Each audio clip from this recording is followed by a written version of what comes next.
si Ismail Haniyah itu? Nanti tahu dia menyerukan jihad di Palestina dan rakyatnya mati dibantai. Dianya berada di mana? Di hotel bintang 5 di Qatar. Kurang ajar gak?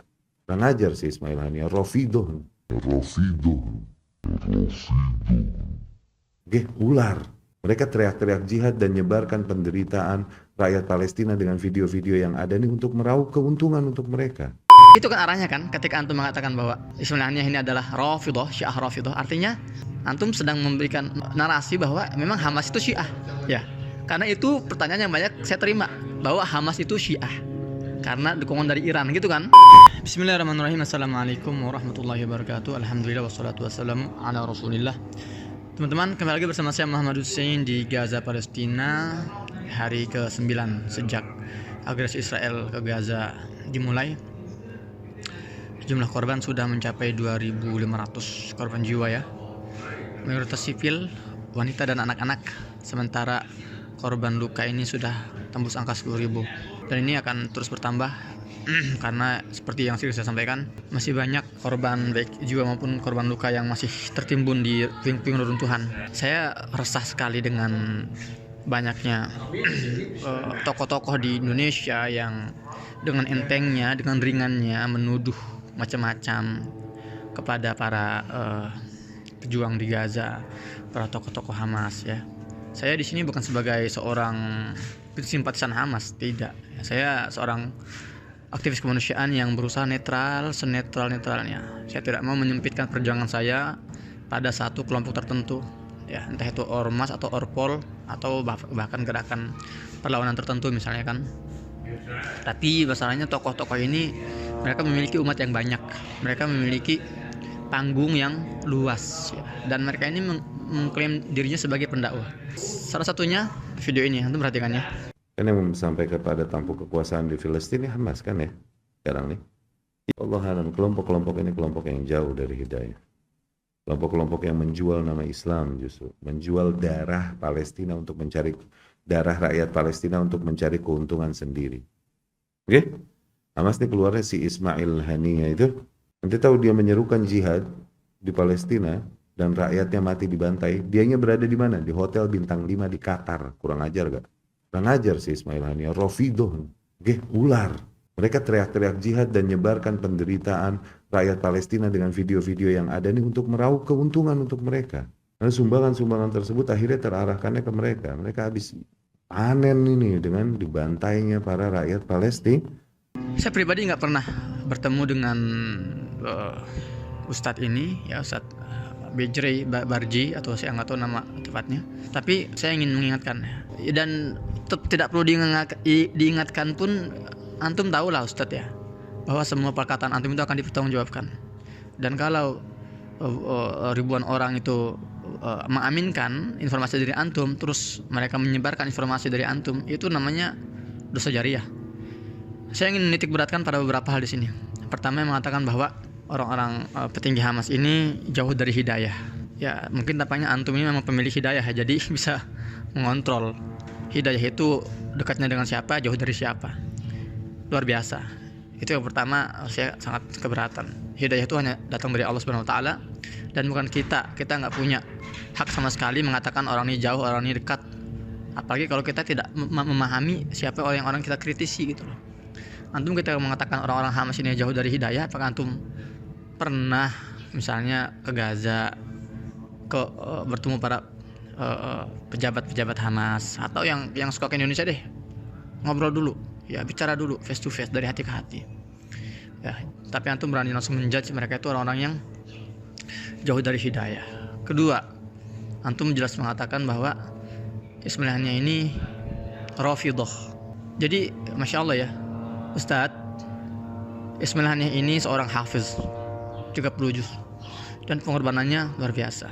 Ya, keluarganya sudah banyak yang dibunuh oleh Israel, anaknya, kemudian ya kerabat-kerabatnya, rumahnya sudah berkali-kali dihancurkan oleh Zionis. Ya, bagaimana antum bisa menuduh dia seorang Rafidhah? Dan antum tahulah, Rafidhah ini adalah sekte Syiah yang sudah bisa digolongkan sebagai sekte yang sesat. Jadi Syiah ini kan ada beberapa sekte ya. Ada yang Zaidiyah, ada yang dekat dengan Sunni, itu kan, ada yang moderat, ada yang sudah masuk sekte yang sangat ekstrim, yaitu Rafidhah. Antum Ustaz menuduh Ismail Hanifi sebagai Rafidhah, ini konsekuensinya besar. Rafidhah ini sudah masuk ke kategori kafir. Ya, ingat ada hadisnya kan, apabila dua orang muslim ya menunjuk yang lain itu kafir, maka satu dan antara mereka itu pasti kafir. Ya, apakah memang yang ditunjuk itu benar-benar kafir, atau yang nunjuk itu ternyata dia ya mengkafirkan orang muslim dan akhirnya dia kafir ya karena telah mengkafirkan orang muslim. Hati-hati. Dan saya 12 tahun di Gaza ya, saya sholat di masjid-masjid di Gaza ya, saya berinteraksi dengan orang-orang Gaza. Dan jangan saya deh, antara subjektif lagi ya, antum Ustaz tanya semua orang Indonesia yang pernah ke Gaza, banyak sekali itu yang pernah ke Gaza tuh. Tanya satu-satu, antum ketika ke Gaza pernah gak ngelihat ada tanda-tanda Syiah di Gaza? Karena kan itu kan arahnya kan, ketika antum mengatakan bahwa Ismail ini adalah Rafidhah, Syiah Rafidhah, artinya antum sedang memberikan narasi bahwa memang Hamas itu Syiah ya. Karena itu pertanyaan yang banyak saya terima, bahwa Hamas itu Syiah karena dukungan dari Iran gitu kan. Nah jadi itu deh, saya nggak mau subjektif. Antum tanya banyak orang Indonesia yang pernah ke Gaza, tanya satu persatu, apakah antum pernah melihat ada satu aja masjid ya tempat antum sholat di Gaza, atau ornamen-ornamen keislaman di Gaza yang berbau-bau Syiah? Ya Hussein, ya Fatimah misalnya, atau apa ya Ali ya, dan orang-orang memukul-mukul tubuhnya dengan teriakan-teriakan Karbala misalnya. Satu aja, tanya orang, ada gak? Kalau saya 12 tahun di Gaza, alhamdulillah nggak pernah saya lihat seperti itu. Dan antum harus tahu Ustaz, setelah tahun 2008, agresisi Israel tahun 2008, itu Gaza itu remuk, hancur lebur Gaza itu. Dan Iran menawarkan bantuan jutaan dolar. Di antara bantuannya ya, mereka ingin membangun rumah sakit dengan satu syaratnya, apa katanya? Ya, ini dari pemerintah Iran. Kami akan membangun rumah sakit wahai Gaza, dan Gaza saat itu dipimpin oleh Hamas. Kami akan bangun rumah sakit, tapi satu syaratnya. Namai rumah sakit itu dengan nama Imam Khomeini. Tahu antum jawabannya apa? Ditolak mentah-mentah. Warga Gaza menerima bantuan dari semua kelompok, tapi tanpa syarat. Orang kafir pun kalau mau bantu Gaza akan diterima senjatanya, akan diterima bantuannya, tapi tanpa syarat, tidak menyentuh ranah akidah. Jadi jangan sedangkal itu cara pemikirannya, bahwa semua yang menerima bantuan dari Iran berarti Syiah. Astagfirullahaladzim, itu pemikiran orang-orang ya, mohon maaf ya kalau kita boleh meminjam kata-kata Rocky Gerung itu ya, itu namanya itu. Masya Allah, mereka tuh disini memperjuangkan tanahnya dengan darah dan dengan nyawa. Dengan mudah seperti itu diselewengkan ya, dituduh yang enggak.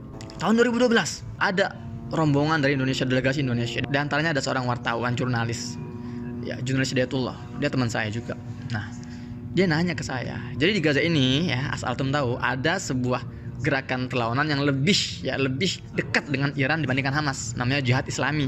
Dan itu banyak berseliweran gosip bahwa Jihad Islami ini adalah gerakan Syiah di Gaza.